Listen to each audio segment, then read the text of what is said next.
বন্দ্যোপাধ্যায়ের দুই বর্ধমান বাঁকুড়ায় ভোট প্রচারে তৃণমূল নেত্রী। বিগত দিনগুলোতেও আমরা দেখেছি একের পর এক নির্বাচনী প্রচার, জেলায় জেলায় মমতা বন্দ্যোপাধ্যায় নির্বাচনী প্রচার করছেন এবং খণ্ডঘোষ, সন্ধ্যা, ছাতনা, আসানসোলে সভা রয়েছে মমতা বন্দ্যোপাধ্যায়। আবির রয়েছে আমার সঙ্গে, আরো ডিটেল আপডেট নেব। আবির, দেখো যে চারটে জায়গাতেই তিনি আজকে প্রচার করতে চলেছেন, তার মধ্যে চারটে জায়গার মধ্যে বাঁকুড়ার যে জায়গাগুলি অর্থাৎ ওন্দা এবং ছাতনা, তৃণমূল কংগ্রেস দাবি করছে এবারে এই দুই বিধানসভা আসনে তাদের ফল অত্যন্ত ভালো হবে।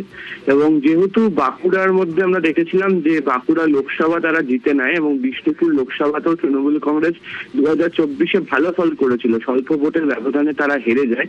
তারা আশাবাদী এবার হচ্ছে বাঁকুড়া জেলা থেকে তাদের অনেকগুলি আসন আসবে এবং যে কারণেই হচ্ছে ওন্দা, ছাতনা মতো যে বিধানসভা কেন্দ্রগুলি রয়েছে সেখানে বারবার ধরে জোর দেওয়া হচ্ছে প্রচার। এবং গতকালকেই হচ্ছে বড়জোড়ার কাছাকাছি বিধানসভা কেন্দ্রে সেখানে সভা করেছিলেন তিনি।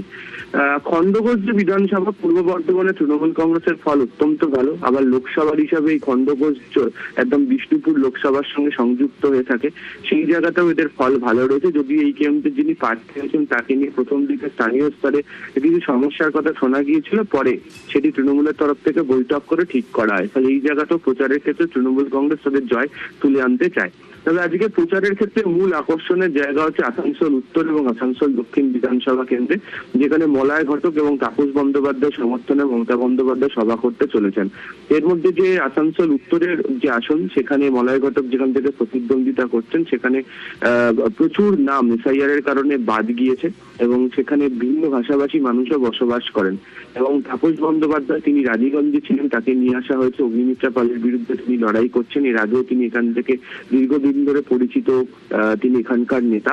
এবং সেখানেও হচ্ছে তৃণমূল কংগ্রেস চাইছে পশ্চিম বর্ধমানে যদি তাদেরকে ভালো ফল ধরে রাখতে হয় তাহলে আসানসোলের সবকটা আসনে তাদের জয় পেতে হবে। ফলে এই জায়গাটি আজকে প্রচারের ক্ষেত্রে সব থেকে গুরুত্বপূর্ণ। এবং সদ্যই আমরা দেখেছি যে আসানসোল পোলো গ্রাউন্ডে গিয়ে সভা করেছেন প্রধানমন্ত্রী নরেন্দ্র মোদী। বেশ আবির।